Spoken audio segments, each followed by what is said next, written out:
आप लोग आवाज नहीं करोगे। फिजिक्स का नेक्स्ट स्टडी बोलोगे। एक भंवर धाराएं। भंवर धाराएं।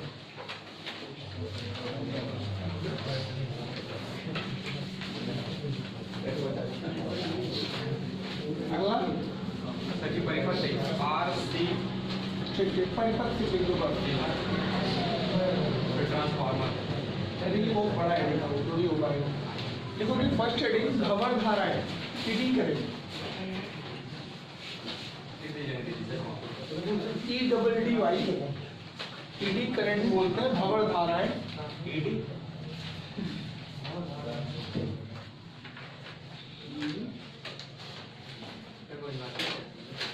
ईडी करंट बोलते हैं, भंवर धाराएं। ये हमारे वैद्युत परिपथ में एक ऐसी धारा होती है जो सर्किट के लिए नुकसानदायक है। भंवर धारा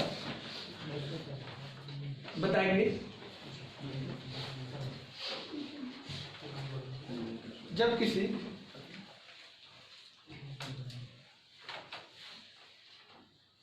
चालक तार या कुंडली में धारा प्रवाहित होती है,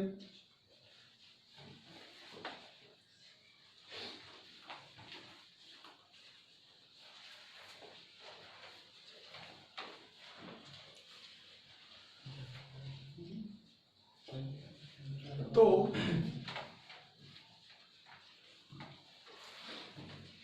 उसके चारों ओर चुंबकीय क्षेत्र बन जाता है।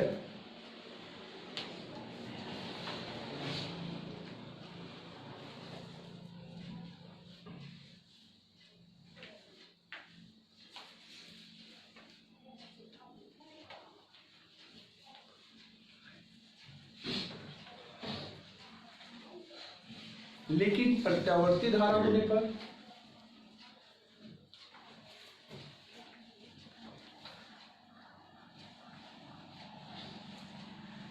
एक परिवर्ती क्षेत्र बनता है।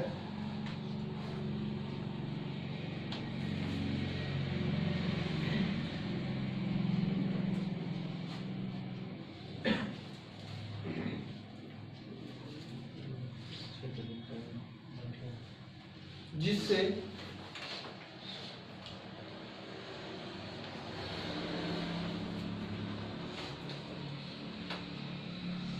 तार या कुंडली में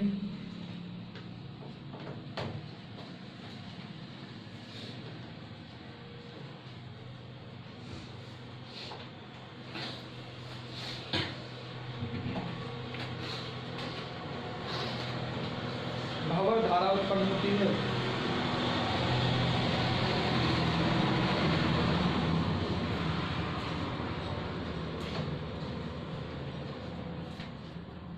भंवर धारा के कारण परिपथ गर्म होने लगता है।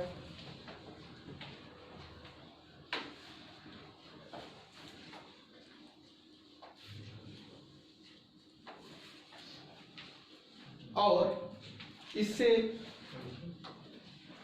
तार या कुंडली के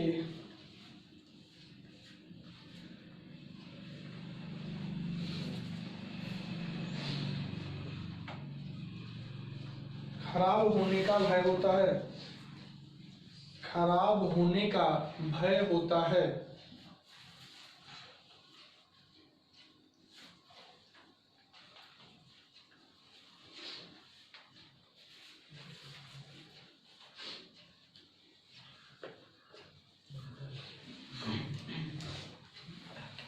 इसे कम करने के लिए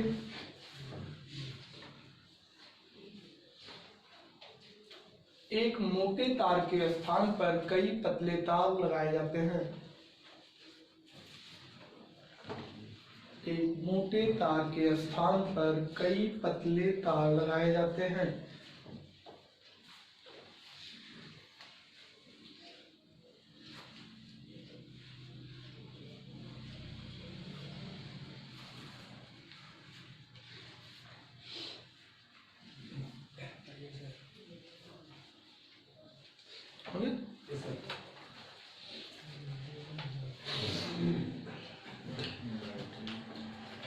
आपने तो समझ में एडी करंट होता क्या चीज है। एडी करंट जो है, या जिसको हम बात करें कौन सी धारा, भंवर धारा। और भंवर धारा को आप ध्यान से देखोगे तो भंवर धारा वह धारा होती है जो किसी परिपथ में परिवर्तित चुंबकीय क्षेत्र के कारण उत्पन्न होता है। जब चुंबकीय क्षेत्र में परिवर्तन होता है तो फ्लक्स में भी चेंजेस होने लगते हैं और इसकी वजह से क्या उत्पन्न हो जाता है, भंवर धारा, जिसको एडी करंट कहते हैं। एडी करंट का जो नुकसान है वो आपके परिपथ को गर्म कर देगा, मतलब तार या कॉइल को धीरे धीरे गर्म कर देगा और गर्म होने की वजह से वो टूट जाएगा, जिससे आपका परिपथ क्या हो जाएगा, खराब हो जाएगा। इस भंवर धारा को कम करने के लिए, इससे बचने के लिए हम लोग करते क्या है, एक मोटे तार के जगह पे कई पतले तारों का उपयोग किया जाता है। जैसे आपने देखा होगा जितने भी वायर आते हैं उसमें कुछ वायर एक मोटा वायर आता है, एक ही वायर रहेगा एल्युमिनियम का, आप उसको ऊपर से प्लास्टिक कवर हटाओगे तो एक मोटा सा एल्युमिनियम वायर निकलेगा। वो वायर बढ़िया नहीं होता है। अच्छा वायर कौन होता है, जिसमें पतले पतले ज्यादा हो। कॉपर का वायर बढ़िया खरीदोगे तो उसमें पतला पतला कम 40-50 वायर रहेगा, बहुत पतला पतला। उस वायर को पतले तारों से जोड़कर इसलिए बनाया जाता है ताकि उसमें ईडी करंट ना क्रिएट हो सके। आपने रोड पे भी देखा होगा जो सरकार की वायरिंग हुई है, जो हमारे एल्युमिनियम से सप्लाई दिए हैं गांव टू गांव, उसमें देखोगे एक तार नहीं होता, उसमें 2-3 तार लपेट के ले जाते हैं। वो चाहे तो एक मोटा तार लगा सकते हैं, उतना मोटा एक तार लगा दे तो उसमें भी करंट फ्लो करेगा, लेकिन एक मोटे तार ना लगा के उसमें 2-3 तार लपेट के लगाते हैं, मतलब 2-3 पतले तार लगाते हैं ताकि ईडी करंट क्या हो जाए, कम हो जाए और उसके गर्म होने की दर क्या हो जाए, कम हो जाए। ईडी करंट का काम होता है सर्किट को गर्म कर देना। क्यों गर्म करता है, क्योंकि जब तक एसी करंट फ्लो करता है, प्रत्यावर्ती धारा फ्लो करती है, तो धारा अपने आप घटेगा बढ़ेगा, जिससे फ्लक्स घटेगा बढ़ेगा और आपका परिपथ गर्म होने लगेगा, मतलब उसमें हीट आने लगेगी। हीट की वजह से वो धीरे धीरे लाल हो जाएगा और टूटने का डर रहता है। तो ईडी करंट को बचाने के लिए हम एक मोटे तार के जगह पे कई पतले तारों का उपयोग करते हैं। आपने कल एक पॉइंट छोड़ दिए थे, उसको भी हम याद कर लें, 100 पेरेडर, क्योंकि कल अन्योन पेरेडर ही पढ़े थे ना जी। इसको हम ऑटो कैटलिसिस बोलते हैं, ऑटो सेल्फ बोलेंगे, यहाँ ऑटो यूज करते हैं, सेल्फ इंडक्शन। और म्यूचुअल इंडक्शन था ये पीछे वाले हेडिंग से है, वो पीछे आप छूट रहे हो, कल अन्योन तक ही आप जान पाए थे, इसको आप लिख लो। कल 2 रीडिंग था ना, अन्योन पीरियड और 100 पीरियड, जिसमें अन्योन को याद पाए थे, 100 पीरियड छूट गया था, बोले थे कल बताएंगे। और तुम लोग को इतना नहीं याद रहता है कि क्या कल छूटा था, कैसे एग्जाम दोगे। हमारा माइंड रिकॉल करता है, बताता तुरंत कि कल ये पॉइंट नहीं पढ़ाया गया था। चलो इसको लिखते हैं, बताएंगे। जब किसी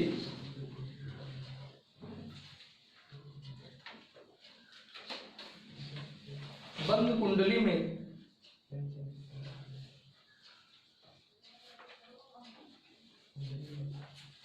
प्रत्यावर्ती धारा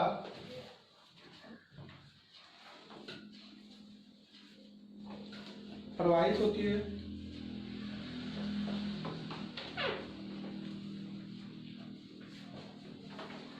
तो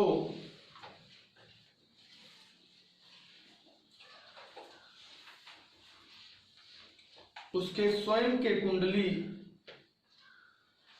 से परिबद्ध फ्लक्स, स्वयं की कुंडली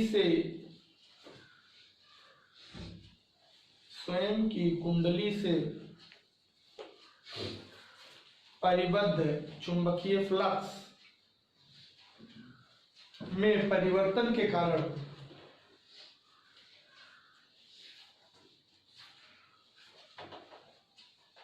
एक प्रेरित विद्युत वाहक बल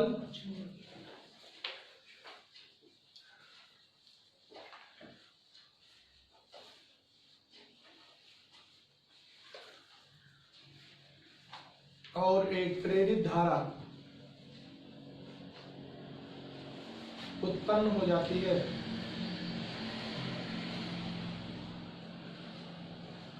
इस घटना को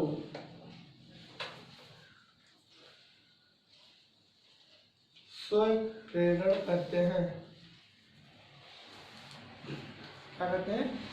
स्वप्रेरण, सेल्फ इंडक्शन। लोग इसको ध्यान से समझ लो। अभी कल का रीडिंग एक था, हमने बताया था।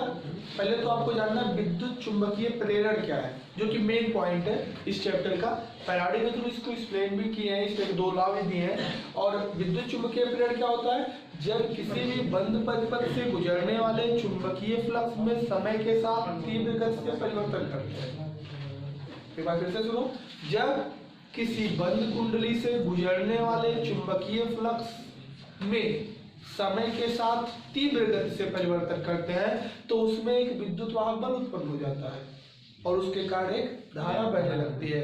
ऐसे विद्युत वाहक बल को प्रेरित विद्युत वाहक बल और ऐसे धारा को प्रेरित धारा कहते हैं। और इस पूरी घटना को विद्युत चुंबकीय प्रेरण कहते हैं। जब किसी कुंडली से गुजरने वाले चुंबकीय फ्लक्स में समय के साथ तीव्र गति से, धीरे धीरे नहीं, बहुत तीव्र गति से परिवर्तन किया जाता है। जनरेटर धीरे चलेगा तो लाइट नहीं आएगा, तेज चलाना है। तीव्र गति से क्या होता है? परिवर्तन होता है, तो उसमें एक विद्युत वाहक बल उत्पन्न होता है और उसी विद्युत वाहक के कारण एक धारा उत्पन्न होती है। इसे प्रेरित विद्युत वाहक बल और प्रेरित धारा कहते हैं। और इस पूरी घटना को विद्युत चुंबकीय फैराडे ने 2 नियम दिए। फैराडे का प्रथम नियम बताता है कि किसी कुंडली में उत्पन्न प्रेरित विद्युत वाहक बल उसमें चुंबकीय फ्लक्स के परिवर्तन के दर के ऋणात्मक मान के बराबर होता है। इसे हम न्यूमैन का नियम भी कहते हैं। और फैराडे का 2 नियम है कि यह प्रेरित धारा जिस कारण से उत्पन्न होती है उसका विरोध करती है। इसे लेंज का नियम भी कहते हैं। लेकिन आगे देखा गया कि विद्युत चुंबकीय प्रेरण के 2 स्पेशल केसेस मिले, एक म्यूचुअल इंडक्शन और एक सेल्फ इंडक्शन, जिसको अन्योन प्रेरण और स्व प्रेरण कहते हैं। उसी के अलग अलग अवस्थाएं हैं। अन्योन प्रेरण क्या होता है? म्यूचुअल का मतलब होता है परस्पर, हिंदी में मतलब एक दूसरे के बीच, और सेल्फ का मतलब स्वयं के बीच। आपको पता होना चाहिए कि अगर किसी एक बंद परिपथ में धारा बहती है, कैसी धारा बहना चाहिए? एसी, बदलने वाली धारा, जिसको आप प्रत्यावर्ती धारा कहते हो, दिष्ट धारा नहीं। क्योंकि दिष्ट धारा की परिमाण और दिशा क्या होता है? नियत होता है, समय के साथ नहीं बदलता। तो हमें यहाँ पे एसी करंट लेना है, प्रत्यावर्ती धारा लेना है, जिसकी दिशा और परिमाण समय के साथ बदलता है। और जब किसी बंद कुंडली में, तो धारा हमेशा बंद कुंडली में बहता है। अगर तार कहीं से भी टूट गया तो धारा, तो आप कभी भी इसकी बात करोगे तो बंद कुंडली में या बंद कॉइल में ही बात करोगे। तो हम बताते हैं जब किसी बंद कुंडली में प्रत्यावर्ती धारा अर्थात एसी करंट फ्लो करता है तो उसके चारों तरफ एक परिवर्ती चुंबकीय क्षेत्र बनता है। क्यों? क्योंकि धारा परिवर्ती है तो चुंबकीय क्षेत्र भी क्या बनेगा? परिवर्ती बनेगा। और उसके समीप रखे कुंडली में जो गुजरने वाली फ्लक्स है वो समय के साथ परिवर्तित होने लगता है, जिससे उसके समीप रखे कुंडली में एक विद्युत वाहक बल उत्पन्न होता है और एक धारा उत्पन्न होता है। और इससे हम प्रेरित विद्युत वाहक बल और प्रेरित धारा कहते हैं। इस पूरी घटना को अन्योन प्रेरण कहते हैं। मतलब आप एक कॉइल में एसी प्रवाहित करा रहे हो, उसके कारण एक चुंबकीय क्षेत्र बन रहा है। चूंकि एसी का मान घट बढ़ रहा है तो चुंबकीय क्षेत्र घट बढ़ रहा है। लेकिन उसके बगल में रखा एक कॉइल, जो खाली कॉइल रखा है, उसमें फ्लक्स में परिवर्तन हो रहा है और उसमें एक धारा बहने लग रही है। इस पूरी घटना को हम म्यूचुअल इंडक्शन कहते थे। ये भी हम जानते हैं कि जब हमारे यहाँ धारा का मान घटता है तब आपका उत्पन्न होने वाली धारा आपके धारा की दिशा में बहता है, और जब आपका यहाँ धारा का मान बढ़ता है तब वहां पे विपरीत करता है। लेंज के नियम के अकॉर्डिंग, मतलब लेंज के नियम से वो विरोध करता है। जब आप घटाओगे तो आपकी दिशा में रह के बढ़ाएगा, जब आप बढ़ाओगे तो आपके उल्टा होके घटाएगा। ये जो आपकी प्रेरित धारा होगी वो आपके हमेशा विरोध करेगी। लेकिन अगर हम बगल में कोई कुंडली ना रखें तो अपने आप में भी ये घटना होती है। जब किसी हम बंद कुंडली में एसी करंट प्रवाहित कराते हैं तो उसके चारों तरफ चुंबकीय क्षेत्र बन जाता है। क्योंकि एसी का मान घटता बढ़ता रहता है, इसलिए चुंबकीय क्षेत्र का मान भी अपने आप घटता बढ़ता रहता है। इससे चुंबकीय फ्लक्स में परिवर्तन होने लगता है और इसमें खुद एक धारा उत्पन्न हो जाती है, विद्युत वाहक उत्पन्न हो जाता है। जब खुद में हो जाता है तो उसे हम क्या कहते हैं? सेल्फ का मतलब स्वयं में। लेकिन अगर बगल वाले में हुआ था अन्योन प्रेरण। काम तो यही करना है, एक कुंडली में आपको प्रत्यावर्ती धारा देना है जिससे कि उसके चारों तरफ एक परिवर्ती बदलने वाली चुंबकीय क्षेत्र उत्पन्न हो जाए। अगर उसके कारण बगल वाली कुंडली में धारा उत्पन्न हुआ तो अन्योन प्रेरण, और खुद में हुआ था तो होगा दोनों में। बगल रखोगे तब भी होगा, नहीं रखोगे तो स्वयं में भी होगा। देखते हैं क्या चीज है। ये कॉइल है कि नहीं? कॉइल मतलब तार का लपेट, लेकिन बंद कॉइल नहीं है। अभी बंद कॉइल चुंबकीय फ्लक्स कितना परिवर्तन करा लो, धारा नहीं बहेगी। क्योंकि धारा तभी बहती है जब परिपथ क्या होता है, पूर्ण होता है। हमने इस पे क्या किया कि एक एसी का सोर्स लगाया, बैटरी मत बनाना होगा, बैटरी बना दोगे ना तो वो डीसी बताता है, ये वाला जब बनाओगे तो ये डीसी देता है, एसी नहीं देता। एसी के लिए सिंबल कैसे बनाया जाता है, ऐसे, मतलब ये एसी दे रहा है, एक ऐसा सोर्स है जो क्या दे रहा है, एसी में करंट की दिशा किधर भी बता सकते हो, क्यों कि एसी में एक बार ऐसे आता है तो एक बार ऐसे आता है, और ये ऐसा एक सेकंड में 50 बार हो जाता है, एक बार जाना एक बार आना, एक चक्कर, एक बार जाना एक बार आना, 2 चक्कर, इस तरह क्या चक्कर मार देता है, 50 चक्कर, 50 हर्ट्ज हमारे यहाँ की करंट में हो जाती है। तो आप धारा की दिशा इसमें बेशक दे सकते हो, लेकिन जब वो बैटरी बनाते हो तो हमेशा आपको पॉजिटिव सिरे से निकालना होगा, क्योंकि धारा प्लस से निकल के हमेशा सिर्फ एक दिशा, प्लस से माइनस, प्लस से माइनस, माइनस से प्लस कभी नहीं डीसी में, लेकिन इसमें दोनों दिशाओं में चलता है। हमने यहाँ क्या दिया है, एसी, एसी को हिंदी में प्रत्यावर्ती धारा। तो इसके चारों तरफ क्षेत्र बना होगा कि नहीं, बना होगा। अगर इसके चारों तरफ क्षेत्र बन गया होगा तो क्या वो क्षेत्र का मान घटेगा बढ़ेगा कि नहीं, ये आपका क्लॉकवाइज है इसलिए साउथ का काम करेगा और ये नॉर्थ का काम करेगा। नॉर्थ से क्या लाइंस कभी काटेंगे एक दूसरे को, लाइंस, मैग्नेटिक लाइंस एक इमेजिनरी लाइन होती है जिसको सोचा जाता है, ऐसा कुछ होता नहीं है, और एक दूसरे को इंटरसेक्ट नहीं करती, जो नॉर्थ से निकल के साउथ में जाती है, मतलब इस तरह का मैग्नेटिक फील्ड क्रिएट हो जाता है। अगर ये मैग्नेटिक फील्ड क्रिएट है, अगर हम बगल में एक कॉइल रख दें, बगल में एक कॉइल रख दें जिसमें कोई बैटरी नहीं लगाया गया, कोई सोर्स नहीं लगाया गया, कोई धारा नहीं लगाई गई है, तब भी आपके उसमें धारा बहेगी। क्यों, क्योंकि यहाँ पर चुंबकीय क्षेत्र घटेगा बढ़ेगा, जब धारा घटेगा बढ़ेगा तो यहाँ क्षेत्र घटेगा बढ़ेगा, क्षेत्र घटेगा बढ़ेगा तो फ्लक्स घटेगा बढ़ेगा, और फ्लक्स में परिवर्तन होगा तो फैराडे के नियम से उसमें एक धारा बढ़ने लगेगा जिसको प्रेरित धारा कहते हैं। अगर ऐसा बगल में हुआ तो अन्योन प्रेरण, लेकिन अगर बगल में कुंडली नहीं रखे तो खुद में बहेगा।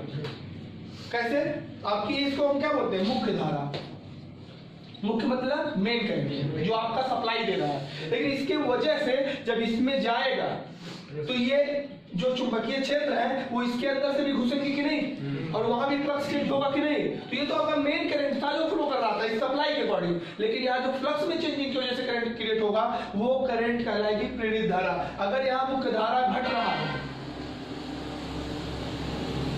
कैसा हुआ, घटता हुआ, मुख्य धारा घट रहा है, तब धारा उत्पन्न होगा, लेकिन आपके दिशा में बढ़ाने के लिए। जब आप भाई एसी का मान घटता बढ़ता है ना, घटता है बढ़ता है, घटता है बढ़ता है, घटता है बढ़ता है, जब जब ये घटेगा तब तब ये वाला किधर रहेगा, उसके दिशा में बढ़वाने के लिए, और जब जब ये बढ़ेगा तब तक वो उल्टा रहेगा घटाने के लिए। क्यों, क्योंकि लेंज के नियम के अकॉर्डिंग जो प्रेरित धारा उत्पन्न होती है वो हमेशा मुख्य धारा का या उस कारण का विरोध करती है। तो जब तुम घटाओगे, जैसे मान लीजिए आपने एक रेजिस्टेंस लगा लिया और उस धारा को आप कम कर रहे हो, तो जब धारा कम करोगे तो जिस दिशा में आपका धारा बह रहा है आपको उत्पन्न होने वाली धारा उसी दिशा में बह के बढ़वाएगी, लेकिन जब आपने धारा को आप बढ़वाओगे तब घटाएगी। इसको दूसरे फैक्ट में समझो, यहाँ एक मैग्नेट रख लिए, मैग्नेट के आगे एक कॉइल रख दिए, कॉइल को रोक दोगे करंट फ्लो करेगा नहीं, फिर कॉइल को चलाओगे तब फ्लो करेगा, क्योंकि फ्लक्स में परिवर्तन हो रहा है। अब जब तुम आगे ढकेलोगे तो करंट ऐसा बनेगा कि वो पीछे ढकलवाएगा, आगे नहीं जाने देगा, और जब तुम पीछे खींचोगे तब करंट ऐसा बनेगा कि वो आगे ढकलवाएगा, मतलब पीछे नहीं जाने देगा, वो आपके गति का विरोध करेगा, मतलब चुंबकीय फ्लक्स में होने वाले परिवर्तन का क्या करेगा, यहाँ घटता हुआ करंट दिया है तो प्रेरित धारा जो उत्पन्न हुआ एक अलग धारा है, ये तो एक मुख्य धारा है जिसके कारण क्या बना है, चुंबकीय क्षेत्र। उस चुंबकीय क्षेत्र में परिवर्तन होने के कारण फ्लक्स में परिवर्तन हो रहा है, और फ्लक्स में परिवर्तन होने के कारण एक नया धारा उत्पन्न हो जा रहा है जिसको हम प्रेरित धारा कह रहे हैं। और ये प्रेरित धारा अगर यहाँ घट रहा है तो उसी दिशा में, अगर यहाँ बढ़ता लिख दोगे तो उल्टा। अब चूंकि ये इधर उधर इधर उधर 50 बार होगा, क्योंकि ये 50 बार घटेगा बढ़ेगा, जय बार घटेगा बढ़ेगा तय बार ये अपना बदलता रहेगा, तो ये प्रेरित धारा उत्पन्न होती है। इस घटना को क्या बोलते हैं, हमने लैंग्वेज लिखा, फिगर बना दो। अब चाहो तो दो फिगर बनाओ, एक बढ़ते के लिए बढ़ना बनाना पहले मार देना, और घटता बनाना तो उसी दिशा में, तो वो एग्जाम में काफी भरने के लिए अपने हिसाब से लिखा जाता है। एक लिख दोगे तो बना दो।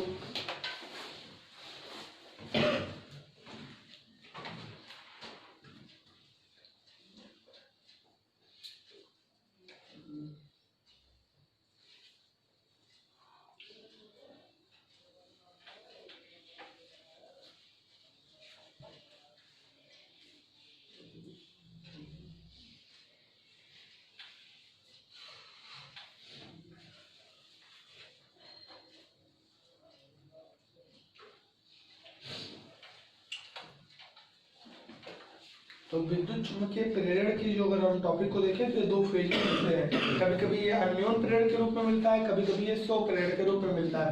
आपका ट्रांसफार्मर जो काम करता है वो अन्योन प्रेरण पे काम करता है। उसमें 2 कॉइल लगे होते हैं, एक में फेरों की संख्या ज्यादा होती है, एक में कम होता है। इसका उपयोग कहाँ होता है? इसका उपयोग ये सिर्फ इंडक्शन का भी यूज किया जाता है। ये अक्सर करके जो हमारे शॉर्ट डिवाइसेस आते हैं वहाँ पे इसके यूज किए जाते हैं थोड़ा बहुत। और सस्पेंशन की प्रॉब्लम है कि कहीं पर भी लगाओगे तो ये घटना घटेगी, मतलब आपका कहीं पर भी एसी करंट फ्लो करेगा। अगर कॉइल सर्किट कंप्लीट है तो फिर प्रेरित धारा उत्पन्न हो ही जाता है। इससे हमें फायदा है कि नुकसान? फायदा नहीं, 100% से फायदा कहाँ होने वाला है? 100% में जो आप मुख्य धारा दे रहे हो उसका विरोध हो रहा है। जब तुम धारा यहाँ पर 5 एम्पीयर 6 एम्पीयर कर रहे हो तो ये घटवा रहा है, और जब तुम घटाने की कोशिश करो तब तो ज्यादा फायदा हम अपने दैनिक जीवन में इसका नहीं ले पा रहे हैं। किसका ले पा रहे हैं? अन्योन वाले का। एक में धारा दे रहे हैं, 2 में दूसरे में बिना सप्लाई के धारा आ रहा है, तो दूसरे वाले से फायदा हम ज्यादा उठाते हैं प्रेरण से। हो गया? अब आते हैं सर्किट। आपने 2 चीजों के बाद सर्किट को देख लो। ये सर्किट वो थोड़ा सा लॉन्ग टॉपिक है, इसे समझने के लिए हम लोग बारी बारी एक एक चीज पढ़ेंगे।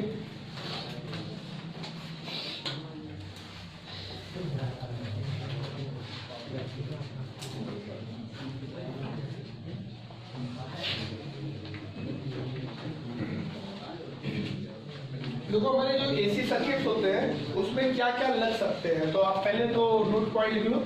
परिपथ, एसी परिपथ लिख लेना। अच्छा, जो किरचॉफ का नियम लगाते थे या जो ओम का नियम लगाते थे वो किस परिपथ के लिए लगाते थे? डीसी परिपथ, क्योंकि वहां पे बैटरी यूज किए जाते थे, बैटरी निर्दिष्ट धारा वाला। तो जो ओम का नियम है, किरचॉफ का नियम पढ़े उससे छोटे परिपथों के लिए ओम का नियम और जटिल परिपथों के लिए वो किसके लिए था? दिष्ट धारा के लिए था। और अब जो पढ़ने जा रहे हो किस धारा के लिए? एसी के लिए, प्रत्यावर्ती के लिए। नोट पॉइंट में आप कुछ चीजों को सीख लो। सबसे पहले हमारे यहाँ होता है प्रतिरोध। क्या चीज? प्रतिरोध। हमें वैद्युत धारा की जरूरत क्यों होती है? इसी प्रतिरोध को चलाने के लिए। हमें वैद्युत धारा की जरूरत क्यों होती है? इस प्रतिरोध को चलाने के लिए। हमारे बल्ब में प्रतिरोध ही लगा है जो हमारी ऊर्जा को बदल रहा है। किसमें? वैद्युत ऊर्जा को प्रकाश से बदल रहा है। हम लोग लाउड स्पीकर जो लगवाते हैं वो भी वैद्युत ऊर्जा को सौर ऊर्जा में बदलता है। तो कहीं ना कहीं हम रेजिस्टेंस का यूज करते हैं, यही हमारे एक एनर्जी को कंज्यूम करता है और दूसरी एनर्जी को ओरिजिनेट करता है। एक को ले लेता है और दूसरा कोई दे देता है। तो हम लोग अपने लाइफ में प्रतिरोध का यूज करते हैं। आपको पता होगा प्रतिरोध का मात्रक क्या होता है? Symbol capital. हम लोग अपने सर्किटों में ऐसे प्रतिरोध को दिखाते हैं। दूसरा फैक्ट हम लोग अपने लाइफ में यूज करते जो है वो होता है संधारित्र। कहीं पर हमें प्रतिरोध नहीं चाहिए, संधारित्र चाहिए। तो संधारित्र भी ऊर्जा को कंज्यूमर है, वो भी ऊर्जा को लेता है। तो कैसे ऊर्जा को लेता है? वैद्युत ऊर्जा को लेता है और अपने प्लेटों के बीच वैद्युत क्षेत्र बना के संचित कर लेता है। ऐसा आपने पिछले वीडियो में पढ़ा होगा। कैपेसिटर का मात्रक जो होता है वो फैराडे है, आपने सुना भी होगा। और इसका फिगर 2 समांतर रेखाओं, 2 बराबर समांतर रेखाओं से दिखाते हैं, जिसको हम सी से दिखाते हैं। इसकी धारिता सी, कैपेसिटर। तीसरा नंबर पे हमारी आती है प्रेरक।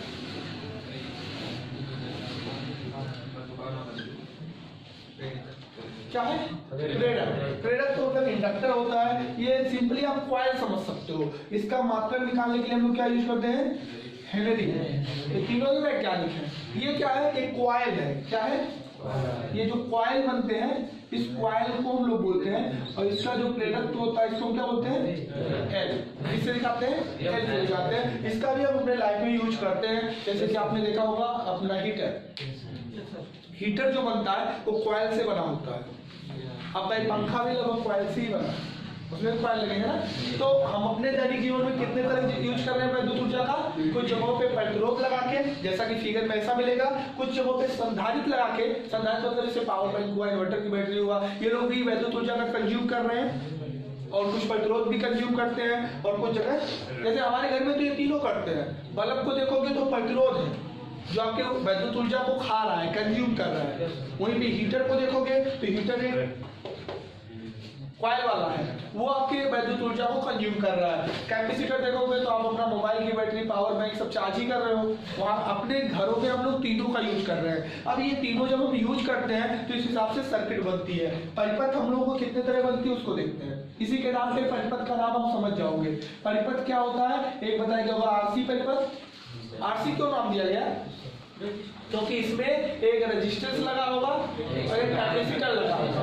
फिर आपने पढ़ा होगा, नहीं पहले तो आर परिपथ रहा होगा, खाली आर, फिर खाली सी, खाली एल, फिर R C, L C, L R और फिर एल सी आर। कितने हुए, 7। कितने परिपथ हो रहे हैं, 7। ये 7 परिपथों को आपको पढ़ना होगा। आप तो समझ गए होंगे कि इसमें क्या बैठेगा। हम एक एक का फिगर बना दें। अगर आर परिपथ का आपको फिगर बनाना है तो हमें उसमें क्या जोड़ना पड़ेगा, प्रतिरोध। प्रतिरोध जोड़ोगे तो उसे किस सप्लाई से दोगे, बैटरी से नहीं, एसी। यहाँ एसी पढ़ रहे हो, बैटरी लगा दोगे तो डीसी फ्लो करेगा। ये वाला इसका वोल्टेज एसी, एसी वोल्टेज है। यहाँ से करंट फ्लो कर रहा होगा, किस में जा रहा होगा, रेजिस्टेंस। अगर रेजिस्टेंस में जा रहा होगा तो यहाँ पे यहाँ का वोल्टेज क्या बोला जाएगा, वी आर।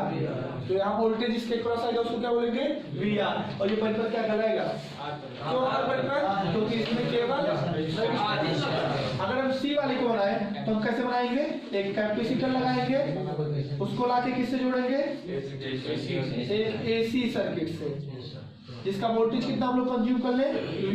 और अगर इसका कैपेसिटेंस C है, करंट I फ्लो कर रहा है, तो यहाँ का वोल्टेज क्या कहलाएगा, अगर रियल परिपथ बनाना है, रियल परिपथ के लिए हमें क्या जोड़ना पड़ेगा, कॉइल। कॉइल को ले जाके किससे जोड़ना है, एसी सर्किट से। एसी का वोल्टेज जब V मान लेते हैं, करंट I फ्लो कर रहा है, तो इसके प्रेरक तो हेनरी एल होगी और यहाँ का वोल्टेज कितना कहलाएगा,